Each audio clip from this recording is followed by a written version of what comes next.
Hai guys, perkenalkan nama saya Mercy Tandirerung. Kali ini saya akan membahas bab 6 tentang hukum perburuhan.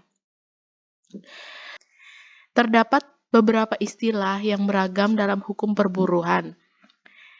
Yang pertama ada buruh, pekerja, karyawan, pegawai, kuli, tenaga kerja, majikan, dan pengusaha.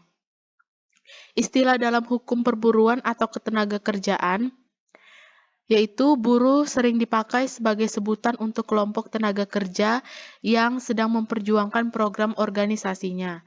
Istilah pekerja dalam praktek sering dipakai untuk menunjukkan status hubungan kerja seperti kontrak kerja, pekerja borongan, pekerja harian, pekerja honor, pekerja tetap. Pekerja memiliki pengertian yang sangat luas, yakni setiap orang yang melakukan pekerjaan, baik di dalam hubungan kerja maupun swapekerja.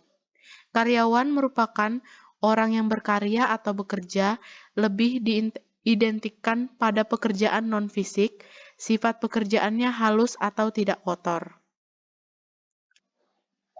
Istilah pegawai, yang dimaksud dengan pegawai adalah setiap orang yang bekerja pada pemerintahan, yakni pegawai negeri, sebagaimana yang dimaksud dalam Undang-Undang Nomor 43 Tahun 1999 tentang perubahan atas Undang-Undang Nomor 8 Tahun 1974 tentang pokok-pokok kepegawaian.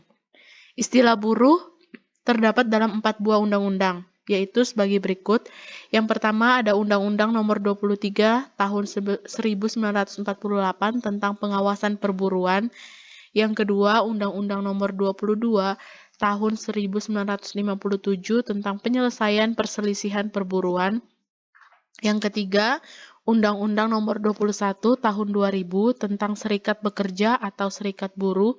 Dan yang keempat ada Undang-Undang Nomor 13 Tahun 2003 tentang ketenagakerjaan yang menyamakan istilah buruh dengan pekerja. Kita masuk ke tenaga kerja.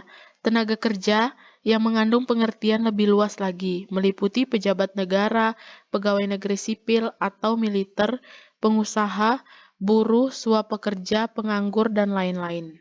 Hukum ketenagakerjaan memiliki beberapa unsur. Yang pertama, ada serangkaian peraturan yang berbentuk tertulis dan tidak tertulis.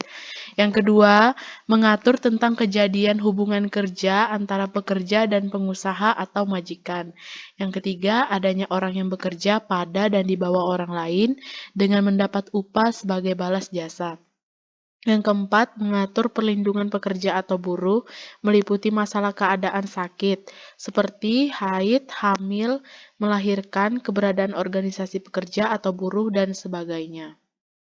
Hukum ketenagakerjaan tidak mencakup pengaturan seperti swapekerja atau kerja dengan tanggung jawab atau resiko sendiri. Yang kedua, kerja yang dilakukan untuk orang lain atas dasar kesukarelaan. Yang ketiga, kerja seorang pengurus atau wakil suatu organisasi atau perkumpulan. Kita lanjut di asas, tujuan, dan sifat hukum ketenagakerjaan. Yang pertama, asas. Asas pembangunan ketenagakerjaan pada dasarnya sesuai dengan asas pembangunan nasional, khususnya asas demokrasi dan asas adil dan merata. Kemudian tujuan, menurut Manulang, bahwa tujuan hukum ketenagakerjaan yaitu untuk mencapai atau melaksanakan keadilan sosial dalam bidang ketenagakerjaan. Kemudian untuk melindungi tenaga kerja terhadap kekuasaan yang tidak terbatas dari pengusaha. Lanjut ke sifat, hukum ketenagakerjaan bersifat privat atau perdata, hukum ketenagakerjaan juga bersifat publik, hukum ketenagakerjaan bersifat imperatif, dan hukum ketenagakerjaan bersifat fakultatif. Kemudian ada pengaturan operasional hukum ketenagakerjaan. Menurut Osman, terbagi menjadi 3 kelompok, yaitu yang mengatur masa sebelum bekerja atau pre-employment, kemudian masa selama bekerja atau during employment, dan masa setelah bekerja atau post-employment. Masa sebelum bekerja atau pre-employment merupakan suatu masalah pengadaan tenaga kerja yang meliputi pengaturan lowongan kerja. Pengerahan dan penempatan tenaga kerja merupakan hal penting dalam upaya pemenuhan kebutuhan tenaga kerja. Kemudian masuk ke masa selama bekerja atau daring employment, yaitu masa selama hubungan kerja. Masa ini merupakan substansi dari hukum ketenaga kerjaan. Pemerintah ikut campur tangan dan mengatur selama hubungan kerja berlangsung. Melalui langkah inilah semua pihak dapat dilindungi secara adil agar tercapai ketenaga kerjaan dan kelangsungan berusaha. Kemudian yang ketiga ada masa setelah bekerja atau post-employment. Masa ini adalah yang berkaitan dengan permasalahan seperti sakit yang berkepanjangan, hari tua, pensiun, dan tunjangan kematian.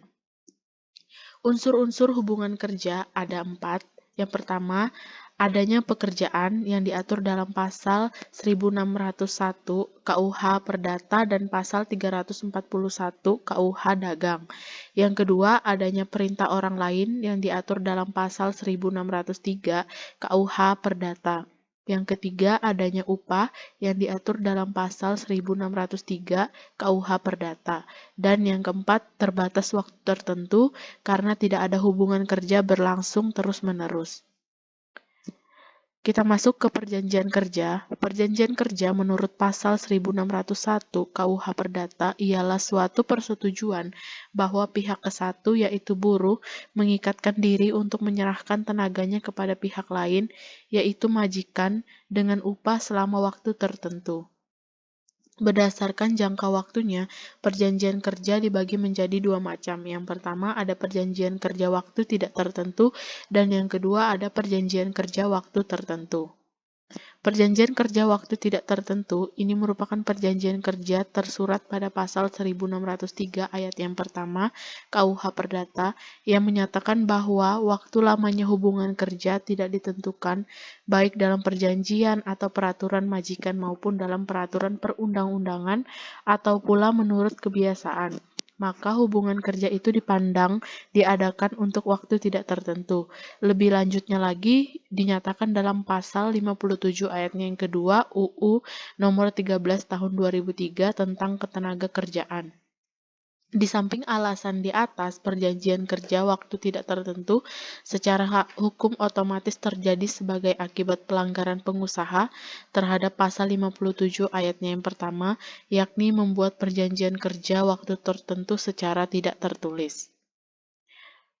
Perjanjian kerja tidak tetap meliputi yang pertama ada perjanjian kerja perseorangan dengan masa percobaan 3 bulan. Yang kedua ada perjanjian kerja harian lepas. Dalam pasal 1 ayat yang kedua keputusan Menteri Tenaga Kerja nomor Kep garis 150 garis miring Men garis miring 1999 menyatakan bahwa tenaga kerja harian lepas merupakan tenaga kerja yang bekerja pada pengusaha untuk melakukan pekerjaan tertentu yang berubah dalam hal waktu maupun kontinuitas pekerjaan dengan menerima upah didasarkan atas kehadirannya secara harian. Yang ketiga ada perjanjian kerja borongan. Ini merupakan suatu perjanjian kerja antara pekerja dan pengusaha untuk melakukan pekerjaan tertentu dengan pembayaran upah berdasarkan volume pekerjaan satuan hasil kerja. Kemudian ada perjanjian kerja tetap. Ini adalah perjanjian kerja antara pekerja atau buruh dan pengusaha untuk melakukan suatu pekerjaan tertentu dengan menerima upah dan tanpa adanya pembatasan waktu tertentu. Kemudian ada perlindungan tenaga kerja. Lingkup perlindungan ini terhadap para pekerja dan buruh menurut Undang-Undang Nomor 13 Tahun 2003 meliputi 1. Perlindungan atas hak dasar pekerja atau buruh untuk berunding dengan pengusaha. Yang kedua, ada perlindungan keselamatan dan kesehatan kerja. Yang ketiga, ada perlindungan khusus bagi pekerja atau buruh perempuan, anak, dan penyandang cacat. Dan yang keempat, ada perlindungan tentang upah, kesejahteraan, dan jaminan sosial tenaga kerja. Kemudian, perlindungan pekerja atau buruh perempuan Ini terbagi menjadi dua. Yang pertama, pengusaha dilarang mempekerjakan antara pukul 23 sampai pukul 7 terhadap pekerja atau buruh perempuan yang berumur kurang dari 18 tahun. Diatur dalam pasal 76 ayatnya yang pertama. Kedua, pengusaha wajib menyediakan angkutan antar jemput bagi pekerja atau buruh perempuan yang berangkat dan pulang bekerja antara pukul 23 sampai pukul 5 pagi, yang diatur dalam pasal 76 ayatnya yang keempat. Perlindungan anak. Pengusaha dilarang mempekerjakan anak-anak yang diatur dalam pasal 68. Ketentuan pasal 68 ini dapat dikecualikan bagi anak berumur antara 13 tahun sampai dengan 15 tahun untuk melakukan pekerjaan ringan sepanjang tidak mengganggu perkembangan dan kesehatan fisik, mental, maupun sosialnya. Kemudian ada perlindungan penyandang cacat. Pengusaha yang mempekerjakan tenaga kerja penyandang cacat wajib memberikan perlindungan sesuai dengan jenis dan derajat kecacatannya, yang diatur dalam pasal 67 ayatnya yang pertama Undang-Undang Nomor 13 Tahun 2003. Bentuk perlindungan tersebut seperti penyediaan aksesibilitas, pemberian alat kerja, dan alat pelindung diri. Kemudian ada program jaminan sosial tenaga kerja, perlindungan upah atau upah minimum, upah lembur, dan pemutusan hubungan kerja. Baiklah, sekian penjelasan dari saya tentang hukum perburuan. Kurang lebihnya saya ucapkan terima kasih. Sampai jumpa.